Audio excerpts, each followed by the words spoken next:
de un personaje que está en la Escritura y que hay personajes que le enseñan mucho a uno. ¿Dónde está el secreto que el lector de la palabra, en este caso el pastor o el estudioso de la Biblia o el teólogo, pueda relacionar que lo que pasa en la vida, lo que pasa en el mundo, ya la Biblia lo decía? A veces no encontramos esa relación y por eso es bueno que ustedes oren por mí para que yo pueda tener una palabra real, concreta, fresca, que no sea una palabra forzada, que uno no le haga decir a la Biblia lo que la Biblia no dice. Y eso es importante porque a veces los hermanos no tienen mucho conocimiento de la palabra. Entonces si uno dice Judas murió ahorcado, pero Judas se arrepintió, y los hermanos pues dicen, listo, Judas se arrepintió. No, la Biblia no dice que Judas se arrepintió. Si se hubiera arrepentido, no se hubiera suicidado. ¿Sí ve? Ya hay que conocer la palabra y estar muy atento para que Dios nos dé el discernimiento y que lo que estemos hablando sea algo que está realmente en la Escritura y que viene para enseñarnos a nosotros. Y yo creo esta mañana, hermanos, tengo una gran responsabilidad, porque yo creo que los hermanos que vienen a esta iglesia están esperando que el pastor les diga la verdad de lo que dice la palabra, y no que los engañe o les diga otras cosas o los enrede. Y me siento muy responsable porque usted me está diciendo, yo estoy creyendo en lo que usted me está predicando, y me siento que no puedo faltar a ese principio de usar bien la palabra. Y cuando voy a la Biblia y quiero hablarles del tema depresión, soledad, miedo. Y ustedes saben que el tema de depresión está muy en boga. Hay mucha gente enferma de depresión, entonces uno puede tender a apretar la Biblia, a forzar la Biblia para que yo pueda hablarles de depresión cuando la Biblia no habla de depresión. Pero en este caso quiero decirle que sí, hay un personaje en la Escritura que sufrió una fuerte depresión. Entonces fíjese que aquí ya hay una cosa que tenemos que ir diciendo, y es que los cristianos se pueden deprimir, y no le vamos a decir a un hermano que está triste, que no come, que no duerme bien, a usted le hace falta la presencia de Dios. No, hermanos, no, hermanos, Dios puede estar con nosotros en el tiempo de depresión, en el tiempo de tempestad, en el tiempo de dolor. Tengamos cuidado, y eso lo digo para todos, tratar de negar que como seres humanos, como cristianos, somos seres humanos que sentimos. Nosotros tenemos derecho a llorar al muerto y no decirle, hermano, pero es que la Biblia dice que los muertos van al reino y usted ¿por qué llora? Antes goce, se alegre. No neguemos la humanidad del ser humano, ¿sí? Nosotros tenemos derecho a estar tristes.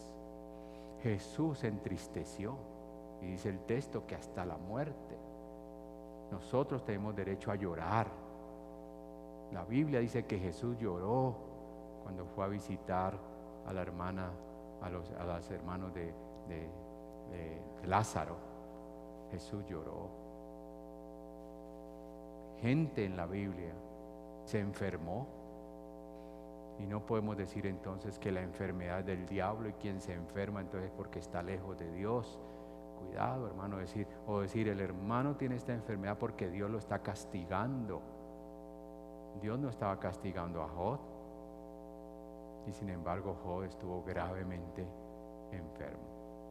Entonces quiero hablarles de un personaje en la Biblia que nos deja muchas enseñanzas en este tiempo, para este tiempo.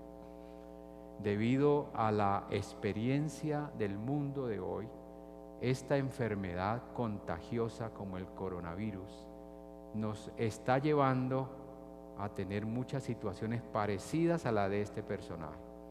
Este personaje fue un hombre llamado por Dios, usado por Dios, pero que nos deja ver en su comportamiento humano y la vulnerabilidad que todos tenemos, nos deja ver sus debilidades, nos deja ver su humanidad, nos deja ver sus momentos de crisis. Este personaje del que les voy a hablar hoy se llamó en el texto bíblico Elías. Y voy a ir con ustedes a Primera de Reyes y quiero que me vayan siguiendo para que ustedes mismos confirmen si realmente en este personaje podemos ver el tema de la depresión, de la soledad, del miedo. Primera de Reyes 17, el versículo 1. Yo quiero mostrarles a un Elías en dos etapas, parecido a la nuestra. Una etapa donde Elías todo le iba bien, todo le iba bien. Contaba con el poder de Dios. Pongámoslo en términos nuestros, le iba bien, tenía trabajo, tenía familia, tenía oportunidades, tenía fama, le iba bien. Y creo que todos hemos pasado por etapas así, una etapa donde me va muy bien y una etapa donde me va muy mal. Recuerdan algunos de ustedes años, en el año tal a mí me fue tan bien, bendecido, en el año tal me fue tan mal, me enfermé, se me enfermó mi esposa, perdí el trabajo, me accidenté, perdí el carro, perdí un hijo, tuve problemas de pareja, me separé, me fue muy mal. Esa es una etapa. Y todos tenemos esa etapa. Y aquí le quiero mostrar la primera etapa en Elías, en Primera de Reyes 17:1. Dice Reyes 17:1, dice: entonces Elías Tisbita, que era de los moradores de Galaad, dijo a Acab: vive Jehová Dios de Israel, en cuya presencia estoy, que no habrá lluvia ni rocío en estos años, sino por mi palabra. Y vino palabra de Jehová diciendo: bueno, no va a haber lluvia. Elías tenía el poder, tenía la confianza en Dios, que esta era la etapa buena, era la etapa abundante, era la etapa de confianza, era la etapa de poder. Y él dice: voy a demostrarles que no va a haber lluvia. Y dice el texto: y no hubo. Elías es un personaje que tiene historia. Elías gozó de la protección de Dios. Además de tener el poder, ahora el Señor le dice: te voy a cuidar. Igual que nosotros, el Señor en este tiempo me ha cuidado, me ha sostenido. Doy gracias a Dios porque me ha cuidado, y ustedes y yo lo hemos dicho. Y en el versículo 3 del capítulo 17 dice: apártate de aquí y vuélvete al oriente y escóndete en el arroyo de Querid, que está frente al Jordán. Ahora el Señor le dice a Elías: te voy a cuidar, vete al arroyo. Y ustedes ya escucharon en un tiempo un mensaje que yo prediqué sobre el arroyo, ¿no? Cuando Elías se le secó el arroyo, pero cuando Elías fue alimentado por los cuervos, pan por la mañana, carne, y ahí estaba toda la bebida, ¿no? Entonces ahí estaba el tiempo de bendición. ¿Ha tenido usted un tiempo de bendición que usted recuerda? Que todo le va bien, la familia bien, la casa bien, los negocios bien, y en esa etapa usted se pudo extender, en esa etapa compró una casa, o compró un carro nuevo, o viajó, o pagó su carrera. Bueno, bien. Y uno está tan agradecido con Dios, ¿no? Y algunos hermanos que tienen una buena educación cristiana, cuando han sido bendecidos, entonces traen bendición a la iglesia. Los otros no hacen sino decir: gracias Señor, gracias, pero nada de soltar un diezmo, una ofrenda especial o una primicia. Hermanos, cuando uno está bien, tiene que soltarle al Señor bendición, porque Él me bendijo para bendecir. Cuando yo recibo una bendición, cuando me dan un préstamo, por ejemplo, estoy pidiendo un préstamo de un dinero para pagar unas deudas, y si me dan ese préstamo, yo de ese préstamo bendigo la obra. Yo lo estoy diciendo, yo como ser humano, como persona, porque yo le doy gracias a Dios por eso. Ahora algunos dirán: uy, pastor, pero la Biblia dice que no preste, que no sé qué, y usted dice que es una bendición. Hermano, la Biblia dice que no presta, pero hay tiempos y hay circunstancias donde usted necesita tener una deuda para poder salir adelante. ¿Cuántos de ustedes han comprado una casa al contado? Si usted la ha comprado al contado, yo lo admiro, lo reconozco, pero todos hemos tenido que comprar una casa a crédito.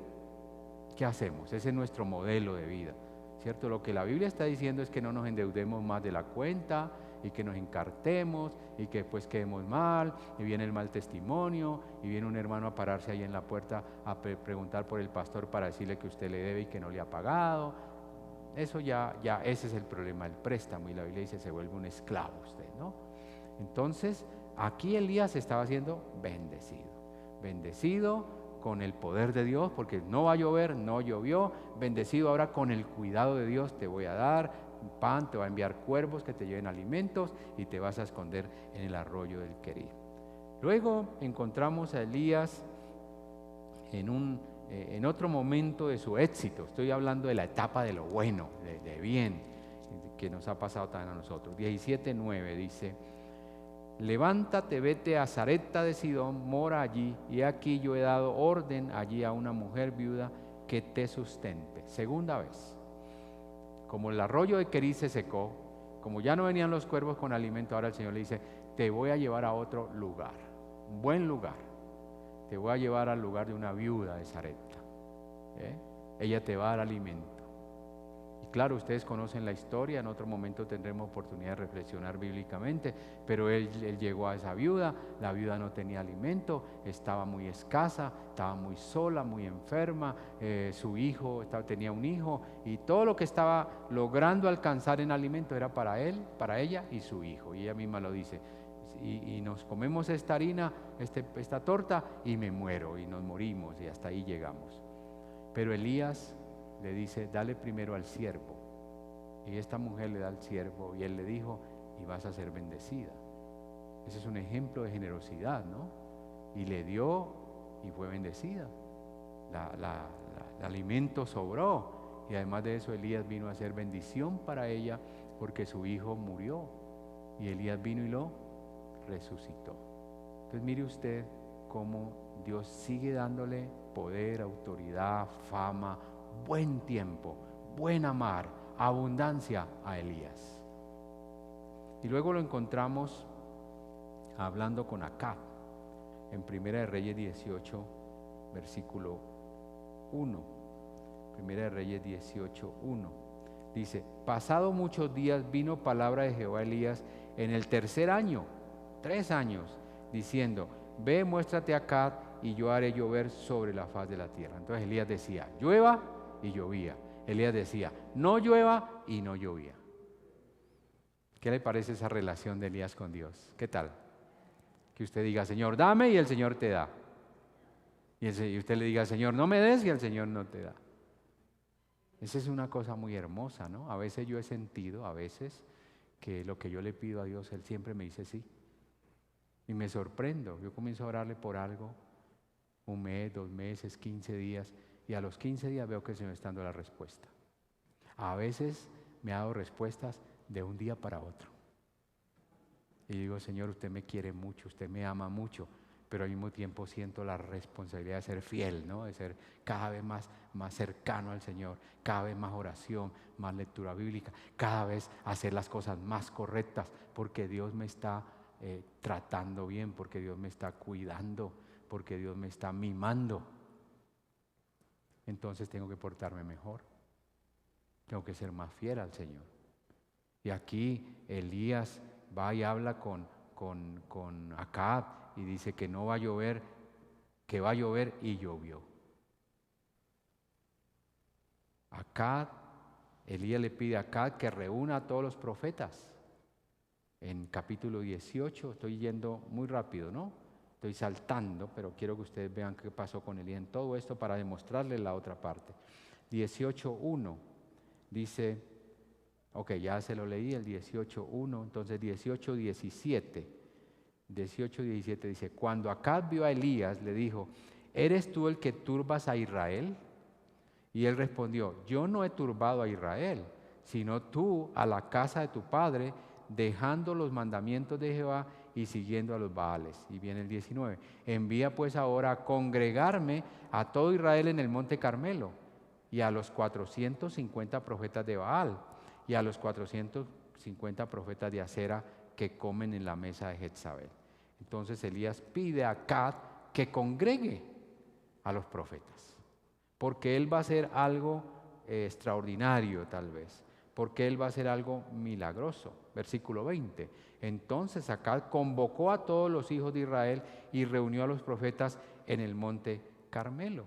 Y allí ustedes ya saben que Elías comienza aquí a demostrar cómo él estaba en una época, en una etapa, en un momento de éxito, de bendición, de relación con Dios, de agradecimiento, de sentir la presencia de Dios en su vida. Y eso lo vemos en 18:37. Respóndeme, Jehová, le dice Elías al Señor, respóndeme para que conozca este pueblo que tú, oh Jehová, eres el Dios y que tú vuelves a ti el corazón de ellos. Entonces cayó fuego de Jehová y consumió el holocausto, la leña, las piedras y el polvo, y aún lamió el agua que estaba en la zanja del holocausto. ¡Wow! ¿Qué tal esa relación de Elías con el Señor? Por donde metía la cabeza le iba bien. A veces nosotros decimos, por donde meto la cabeza me va mal. ¿No es cierto? Aquí hay una buena relación de Elías con el Señor y cómo él tenía el poder y la confianza. Este fue el periodo de éxito, ¿no? El periodo de bendición de Elías, de un siervo escogido por Dios. Para nosotros, su poder, para nosotros, la bendición de Dios, para nosotros, el cuidado de Dios. Es un motivo de agradecimiento al Señor. Pero ahora quiero mostrarles otra etapa. Y ahí es la etapa donde yo le digo, Elías perdió la relación con Dios, entonces Elías se deprimió. Elías se entristeció, ¿cierto? Vamos a 19:3. Capítulo 19, versículo 3. Dice, viendo pues el peligro de Elías, que comenzó a huir, ¿no? A huir. Se levantó y se fue para salvar su vida y vino a Berseba, que está en Judá, y dejó allí su criado. ¿Esto qué nos hace pensar? Que Elías tuvo miedo. Y cuando hay miedo, entonces los miedos nos paralizan. Los miedos nos hacen huir. Los miedos nos hacen olvidar de las etapas de bendición y éxito que Dios nos ha dado en otros tiempos. Amén. Posiblemente en estos días usted se haya olvidado de las maravillas que Dios ha hecho en su vida, de los tiempos pasados que fueron buenos, de los tiempos pasados donde usted tenía un buen trabajo, donde usted tenía una buena casa, donde usted tenía buenos alimentos, donde usted estaba muy bien de salud, pero ahora han llegado los tiempos donde somos vulnerables. Y se nos olvida que tenemos un Dios maravilloso. A Elías se le olvidó todos estos hechos de éxito, de cuidado, de bendición que Dios tenía. Se le olvidó de la lluvia, se le olvidó del holocausto, se le olvidó de la viuda de Sarepta que lo cuidó y ahora tiene miedo porque fue amenazado y entonces decide escapar. Hermanos, hay miedos que nosotros tenemos físicos. Usted tiene miedo de una enfermedad que le ha ido creciendo. Usted tiene miedo que el médico le dijo que hay un tumor y que está creciendo y usted todos los días tiene miedo. Y hasta ni va al médico por miedo que le va a decir, no, eso ya le creció demasiado. Tenemos miedos emocionales. ¿Qué es un miedo emocional? Esos son miedos que van en los sentimientos. Miedo a perder un hijo, miedo a perder el amor de su pareja, miedo a la soledad, eso es un miedo emocional, ¿verdad? Elías tuvo miedos y era un hombre llamado por Dios, así que usted no se desanime cuando tiene miedos, porque tenemos una vulnerabilidad, pero también hay miedos espirituales y en algunos casos estos miedos espirituales son aprovechados por el predicador o por el pastor o por el líder para manipularlo a usted y tiene que tener cuidado. ¿Cuáles son los miedos espirituales? Dios lo va a castigar por no diezmar. No, yo no creo que Dios me va a castigar por no diezmar. yo creo que Dios me va a quitar bendiciones por no diezmar. Voy a perder bendiciones. Yo no quiero perder bendiciones. Miedos espirituales. Dios lo va a castigar a usted por no venir a la iglesia, hermano. No. Yo creo que yo voy a perder bendición cuando no me congrego a recibir una palabra, a orar, a recibir el abrazo de un hermano y a veces hasta recibir bendición de un hermano que dijo, si hoy viene la hermana María, yo tengo en mi bolsillo una ofrenda para la hermana María. Y la hermana María no vino. Y el dador de la ofrenda dice, bueno, entonces si no vino, se lo voy a dar a la hermana Cecilia. Y se lo dio a la hermana Cecilia. Entonces yo pierdo bendiciones cuando no estoy en el templo. Y lo he dicho en los miércoles de oración. Yo he dicho en los milagros de Jesús. Jesús iba al templo, y dice la Biblia, y allí había un hombre lunático, un loco.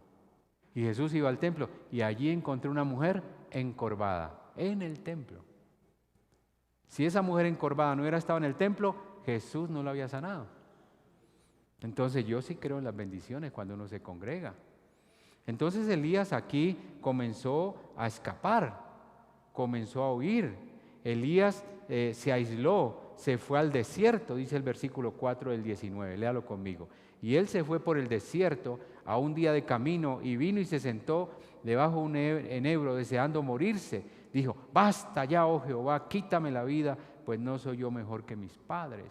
Elías buscó aislamiento, desierto, y el desierto, hermanos, tiene lesiones. Jesús cuando estuvo en el desierto aprendió cosas, nos habló cosas y nos enseñó cosas. Pero no es bueno el desierto. No es bueno, hermanos queridos, allá arriba, escúcheme.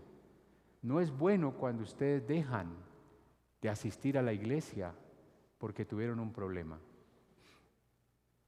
Porque tienen un problema de pecado, tienen un problema de necesidad, tienen un problema de la vida diaria. Entonces dicen, no vuelvo a la iglesia. No se aísle. El aislamiento es la oportunidad que Satanás usa para tentarle. Entonces, en lugar de aislarse, acérquese al Señor. Entonces Elías sufrió de depresión. La depresión y la soledad es un sentimiento que se va haciendo grande hasta que aquí dice en el texto que Elías quería morir.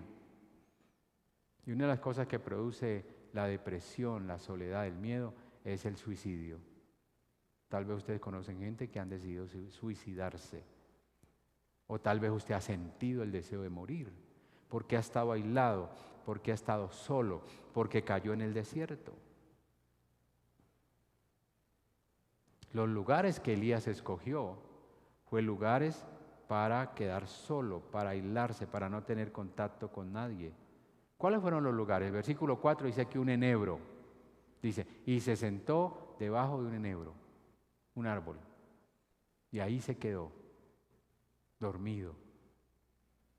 Y luego dice que se metió en una cueva, versículo 9 del 19. Dice, y allí se metió en una cueva donde pasó la noche. Son los lugares que usted escoge para aislarse de la presencia de Dios. No se aísle de la presencia de Dios. No busque una cueva, no busque un desierto, no busque un árbol por allá aislado para quedarse ahí. Busque la presencia de Dios. Amén, hermanos. Busque la iglesia. Eso le va a ayudar. Los psicólogos no cristianos dicen que la espiritualidad deprime más al enfermo mental. No es cierto. La vida espiritual siempre nos da libertad. La Biblia dice eso, ¿no? Que Jesús vino para darnos libertad y verdadera libertad, ¿no es cierto? Entonces, cuando uno va al psiquiátrico y dice, es que yo soy pastor y quiero orar por mi hermano, no, y le quiero traer una Biblia, no, porque eso lo afecta más. Nunca la palabra de Dios afecta, la palabra de Dios libera, la palabra de Dios sana, la palabra de Dios nos hace cada día mejores. Amén, mis hermanos. Y esa es una discusión que yo tendría que tener con cualquier psicólogo no cristiano. porque la palabra de Dios es medicina al alma. Gloria al Señor. Medicina al alma. Entonces la depresión y la soledad viene como resultado de los miedos. Elías tenía miedo a morir porque esta mujer le había decretado que lo iba a matar. Y eso lo deprimió y le dio miedo y se escondió. Pero tengo una respuesta para esto. Dios está con nosotros en los momentos de soledad, de depresión y de miedo. ¿Cómo lo puedo decir? Aquí está en la Escritura. Porque el Señor viene cuando estamos en esta etapa. Te estoy diciendo que nos puede pasar, que nos podemos deprimir, que nos podemos enfermar, que podemos sentir soledad, que podemos sentir miedo, pero no estamos solos. Los discípulos sintieron miedo en la barca, ¿se acuerdan? Y ahora Elías tenía miedo, pero mire lo que hizo el Señor. Viene y lo toca. 2 veces toca a Elías en el versículo 5, vamos a mirarlo, 19:5, dice la palabra, ¿sí? Y echándose debajo del enebro se quedó dormido, y aquí luego un ángel que le tocó y le dijo: levántate, mi hermano, tú eres un hombre de Dios, tú eres un guerrero, Dios te llamó, tú no puedes estar escondido, tú no puedes tener miedo. Vino y le tocó. Pero Elías no pudo responder. Dice el versículo 7, y volviendo el ángel de Jehová la segunda vez lo tocó, diciéndote: levántate, mi hermano, tú eres un líder, tú eres un guerrero, come, porque hay muchas cosas para hacer por la obra. No es tiempo para derrotarse, no es tiempo para decir no puedo, no es tiempo para decir tengo miedo, es tiempo para levantarte. 2 veces el Señor toca a Elías. ¿Cuántas veces lo ha tocado usted? 7, 8, 10 y todavía no te levantas. En medio de la necesidad, de la tristeza, de la enfermedad, del dolor, del miedo, Dios nos alimenta con su palabra. Aquí lo alimentó con llevarle asca y llevarle algo de comer. Aquí el Señor te está alimentando esta mañana con su palabra, porque puede ser que aquí, allá arriba, acá abajo, puede ser que haya una hermana o una hermana que está muy triste, o está enfermo, o tiene problemas financieros grandes, o tiene problemas familiares y dijo: me voy para la iglesia, me voy a ir a oír la palabra. Ahí lo hizo bien. Ahí lo hizo bien. Porque la palabra esta mañana le hace bien. De lo que yo le estoy hablando esta mañana le hace bien. Si usted estuviera sentado en el parque o estuviera a la orilla de un río o en la playa, eso no le va a hacer bien. Porque el problema suyo es emocional. Entonces, mi hermano, déjeme decirle esta mañana, Dios hoy lo trajo para tocarlo. Dios hoy lo trajo para alimentarlo con su palabra. Pero también el Señor nos confronta. Y eso es bueno, que Dios me confronte. Segunda de Reyes 19:9 ahora dice: y allí se metió en una cueva donde pasó la noche, y vino a él palabra de Jehová, el cual le dijo: ¿qué haces aquí, Elías? ¿Qué está pasando? ¿Qué haces acá? Tú no deberías estar acá, tú deberías estar cumpliendo unas funciones, unas tareas que yo te dejé. Y luego en el versículo 13 del mismo 19, vuelve y le hace el mismo interrogante, y le hace el mismo llamado, y le hace la misma confrontación. ¿Qué haces aquí, Elías? Y Elías le dice: he sentido un vivo celo por Jehová, Dios de los ejércitos, porque los hijos de Israel han dejado tu pacto, han derribado tus altares, han matado a espada tus profetas, y solo yo he quedado, y buscan para quitarme la vida. Hermanos, cuando usted no pone sus problemas en las manos de Dios, los problemas se le agrandan. ¿Sabe qué dijo Elías? Solo yo he quedado. No era cierto. Habían una gran cantidad de profetas que eran de Jehová, que no eran de Baal. O sea que no solamente él había quedado, es así como cuando usted dice, pobrecita yo, todo lo demás la soy yo, me toca hacer oficio, me toca lavar, me toca cuidar, me toca, y usted está agrandando el problema. Elías agrandó el problema, porque se sentía ¿qué? Sin el poder de Dios, porque se sentía solo, porque no se sentía respaldado, porque se había alejado de la presencia de Dios. Y yo le quiero decir esta mañana a mis hermanos con todo cariño y aprecio, cuando usted se aleja de las cosas de Dios, los problemas se le agrandan, sino que usted no se da cuenta. Pero yo he visto personas que están en la iglesia un tiempo muy bien bendecidos y pasó algo, lo amenazaron, perdió algo, tuvo una crisis y se alejaron de Dios. Y cuando uno los vuelve a encontrar, están totalmente destruidos. Están en desierto, están sin esperanza, están sin vida. Y a veces hasta vienen y le piden a uno perdón, pastor, perdóneme, es que yo me fui, me metí en el mundo, me perdí y ahora estoy muy mal.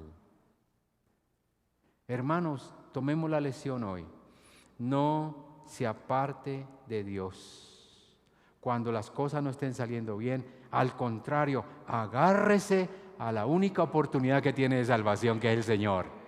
¡Aleluya! Denle la honra y la gloria a Dios por eso, hermano. Siempre denle la honra y la gloria a Dios por eso. Dios nos muestra su poder cuando estamos en crisis. Nosotros tenemos que recordar el poder de Dios cuando estamos en crisis. Y voy a ir finalizando entonces. Vamos al versículo 11 del mismo 19, versículo 11. Dios demuestra a Elías su poder. Dios demuestra a Elías su poder. En el versículo 11, dice 19:11, dice, y le dijo, sal fuera, ponte en el monte delante de Jehová. Y aquí Jehová que pasaba en un gran y poderoso viento que rompía los montes, quebraba las peñas. Y después del viento y tras el viento un terremoto, pero Jehová no estaba en el terremoto. Y después del terremoto, versículo 12, un fuego, pero Jehová no estaba en el fuego. Y tras el fuego, un silbo apacible y delicado. Dios mostrándole a Elías lo que él había hecho allá con los profetas de Baal, allá con la lluvia, allá con el fuego. Ahora se lo muestra. Recuérdese del viento, acuérdese del terremoto, acuérdese del fuego, acuérdese de lo que yo he hecho con el poder de la naturaleza. Pero Elías no pudo. Elías no superó su miedo. Elías no superó su soledad. Elías no superó su depresión. Como puede haber aquí alguno esta mañana que no ha podido superar la tristeza. Yo todos los días estoy más triste, pastor. Y lleva 15 días y lleva un mes triste. Cuidado. Tiene que desarrollar su fe en el Señor, creer que Dios es un Dios que hace cortes, que Dios es un Dios que rompe cadenas y que yo puedo estar triste un día o dos, pero no estoy triste 3 meses, un mes, no, porque tengo un Dios que rompe cadenas, amén. Y si usted está pasando por una etapa así, tiene que decirle al Señor, Señor, rompe esto porque esto no es tuyo, esto es de Satanás, Señor, aleja a Satanás de mí. Yo tengo que ser un hombre que creo en el gozo del Señor, porque la Biblia dice que el gozo del Señor es ¿qué? Fortaleza. No voy a negar que hay tiempos que estoy triste, que hay días que estoy triste, que hay mañanas que estoy triste, pero que el Señor en su misericordia y su amor ha entrado a romper la tristeza y ha convertido la tristeza en baile, en júbilo, en alegría, en esperanza, en creer que tengo un Dios maravilloso, que me va a responder a su tiempo, no a mi tiempo, pero sí al tiempo de Él, pero que sí va a responder a mi fe y a mi esperanza. Dios no le va a responder a un hombre que no tiene fe, a una mujer que no tiene fe.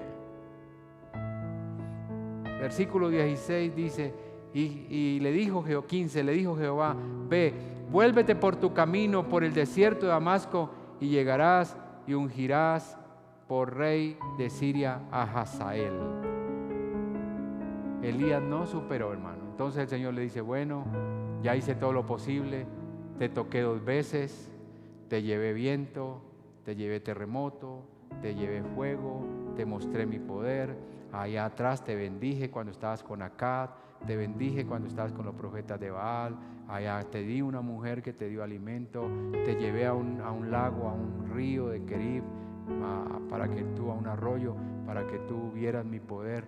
Pero Elías, ya no tengo más nada que hacer contigo. ¿Será que va a pasar así con algunos de nosotros? Carlos, ya no tengo nada que hacer contigo. Josué, no tengo nada que hacer contigo. Juan, no tengo nada que hacer contigo. Ya hice todo lo que estaba de mi parte. Ahora necesito que hagas tu parte.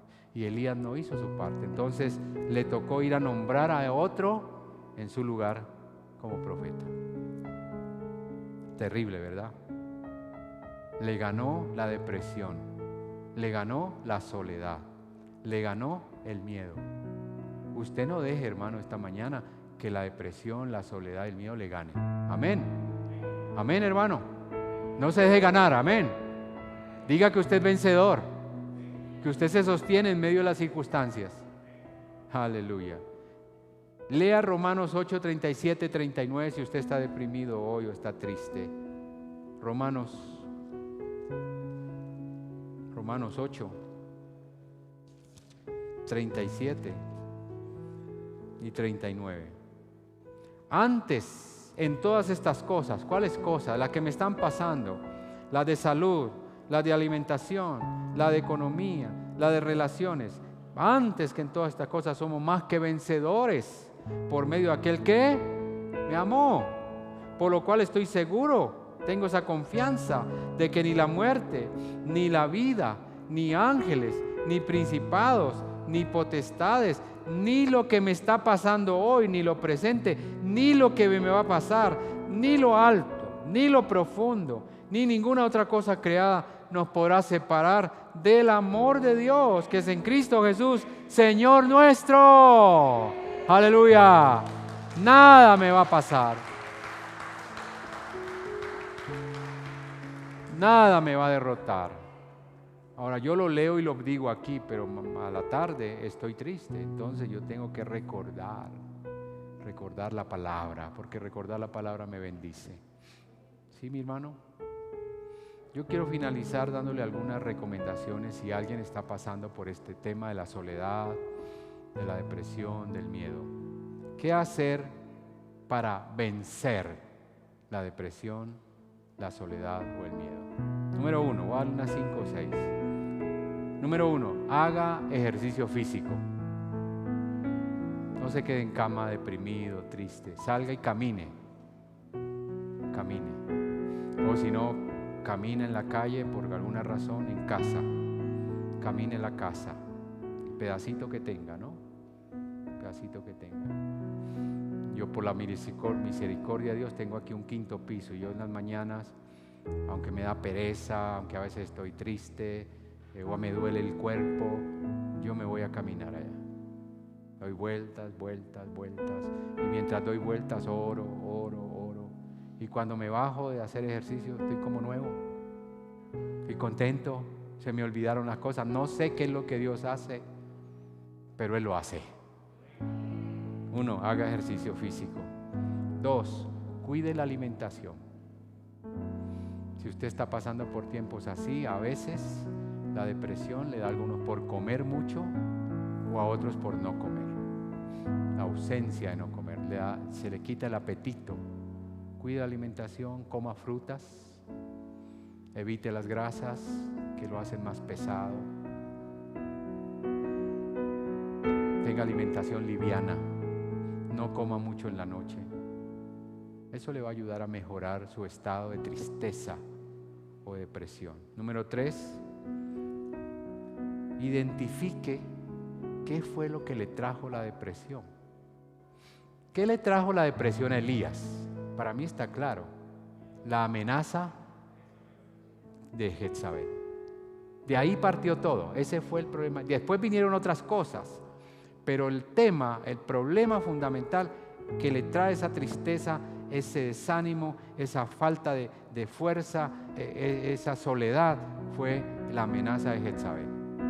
¿Qué le trae a usted tristeza? ¿Qué lo desanima? ¿Qué lo deprime? Identifíquelo. La llamada del banco a las 6 de la mañana diciéndole que usted tiene una deuda y que lo van a pasar a Datacrédito o que lo van a demandar. ¿Qué lo deprime? La llamada de un hijo que le dice: mamá, yo estoy muy mal con mi esposo, me voy a separar, y eso lo deprimió. La llamada del médico que le dice: señora, hace tal día usted estuvo acá, le hicimos un examen y le quiero decir que sus exámenes salieron malos. Todos. ¡Wow! ¡Qué médico tan misericordioso! Todos sus exámenes están pésimos. Usted, si no se cuida, se va a morir. ¿Quién no se deprime si le dicen eso? Pero ¿sabe qué digo yo? Sí, usted tiene razón, pero tengo un Dios más grande que usted, y que me va a cuidar, y que me va a dar la vida, y que no voy a morir como usted dice. Porque Dios es un Dios de milagros y de excepciones. Y Dios hace excepción conmigo porque Él me ama. ¿Está conmigo, hermano? Tercero o cuarto, busque espacios donde pueda expresar su soledad. Busque amigos, buenos amigos. Yo le recomiendo, el mejor espacio que yo le recomiendo es la iglesia. Si está deprimido, si está solo, si está triste, véngase aquí a la iglesia. Aquí está abierto todo el día, desde las 8 de la mañana hasta las 6 de la tarde. No es sino llegar a la librería y decirle ahí a la niña: es que quiero subir a orar. Claro, no podemos dejar subir a orar a alguien que no conocemos, porque entonces le toca a alguien venirse a cuidar para que no se va a llevar algo de acá. Pero si es usted, hermano, conocido de la iglesia, pues va a entrar, va a sentarse aquí en el templo, o si quiere un salón, y va a tener un espacio para expresar lo que está viviendo. Busque espacio donde pueda expresar sus sentimientos. Seguramente en la iglesia va a encontrar a alguien que le escuche en ese momento. Y si no hay quien le escuche, entonces pida la compañía del pastor. Yo estoy aquí para eso. ¿Sí? Solo avíseme un poquito antes y yo me preparo para atenderlo. Pero no se ahogue solo. Número 4 o 3, no sé, 5. Enfóquese en el lado positivo de la crisis. No se vea siempre como víctima. Todo me pasa a mí, tan de malas yo. Como aquel hombre que iba a ir al estadio y no pudo entrar, no lo dejaron entrar, el estadio estaba lleno, no había cupo, se enojó, se molestó, le dio rabia, se fue a volver para la casa, pero antes de devolverse cogió una piedra y la tiró a lo alto del estadio y se fue para su casa. Muy bravo, de malas, decía él. Yo es muy de malas, tanta gente, 50,000 personas y no me dejan entrar a mí, muy de malas. Y cuando va llegando a la casa encuentra un gentío en la puerta de la casa. ¿Qué pasó? No, que una persona en el estadio tiró una piedra y mató a su mamá. Muy de malas.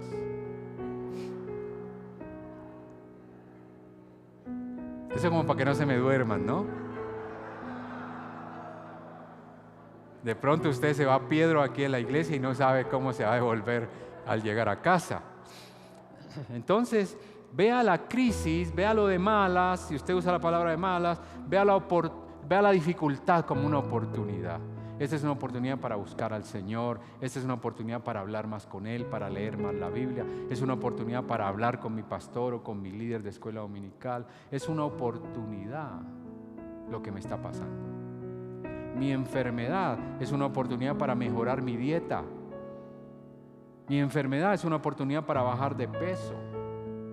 Mi enfermedad es una oportunidad para cuidar la alimentación. Mi enfermedad es una oportunidad para sentir más el amor de los que me aman. Oportunidad. No vea los problemas como un final. Vea los problemas como una oportunidad para empezar algo nuevo. Y eso te va a sacar de la depresión, de la soledad, del sentimiento de víctima. Yo soy de malas. No, nosotros no somos ni de malas ni de buenas. Nosotros somos bendecidos. Dios nos bendice, aún en medio de las circunstancias. Él nos bendice. Mejore, número siguiente, mejore su relación espiritual. Mejore su relación espiritual. Vuelva a la iglesia, vuelva a la oración, vuelva a la palabra, vuelva a la alabanza. Y último, planee empezar de nuevo. Diga, voy a empezar de nuevo. Voy a empezar de nuevo mi ejercicio.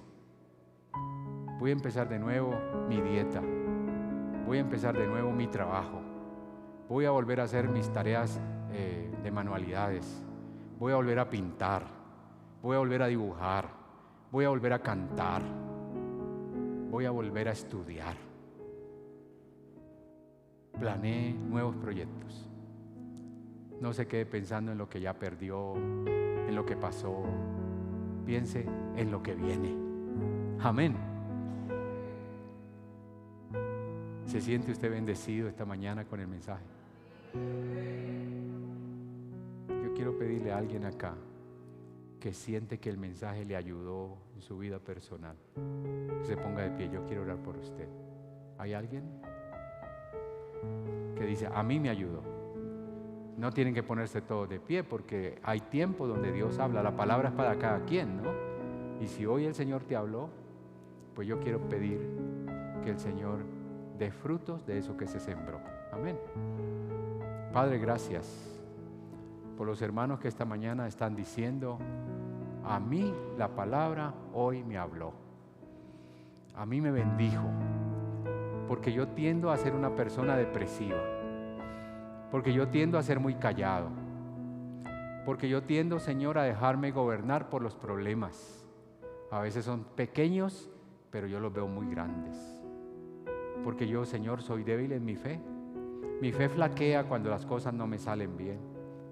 Pero esta mañana la palabra me está diciendo que a mí me pueden pasar muchas cosas, pero que yo no estoy solo, que yo tengo a un Dios maravilloso, a un Dios que me cuida, a un Dios que me sostiene, a un Dios que me da una viuda de Sarepta, a un Dios que me da un arroyo de Querid, a un Dios que me acompaña para decir no y es no, sí y es sí.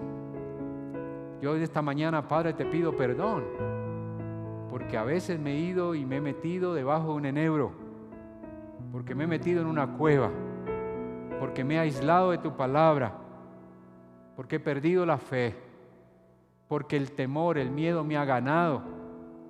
Y ahora, Señor, he tenido que ceder mi puesto a otro. Perdóname. Devuélveme mi lugar. Devuélveme mi espacio. Devuélveme la fuerza. Devuélveme la valentía, Señor. Devuélveme el coraje, Padre. Yo necesito, Padre, tu acompañamiento. Yo necesito, Señor, levantarme firme en medio de mi depresión, de mi soledad y de mi miedo. Yo no me voy a esconder más, Padre. Yo voy a buscar un relacionamiento contigo. Yo voy a buscar espacios donde pueda hablar de lo que me pasa. Pero yo hoy proclamo en mi vida libertad, Señor. Libertad de todo aquello que me encadena. Corta las cadenas, Señor, y hazme libre. En el nombre de Jesús. En el nombre de Jesús. Amén y amén. Hermano, Dios me los bendiga mucho. Póngase en pie para la bendición pastoral, que dice así: Jehová te bendiga y te guarde. Jehová haga resplandecer su rostro sobre ti. Jehová tenga de ti misericordia y Jehová ponga paz en tu corazón. Hoy les envío un abrazo a la distancia hasta que se lo pueda dar uno a uno. Que Dios me lo bendiga y un gran abrazo para todos. Que lleguen con bien a casa y no deje de usar su tapabocas, conservar su distancia de 1 metro y desinfectarse permanentemente. Que Dios me los bendiga y sigamos de acuerdo a la instrucción que nos dan nuestros servidores. Un abrazo para todos.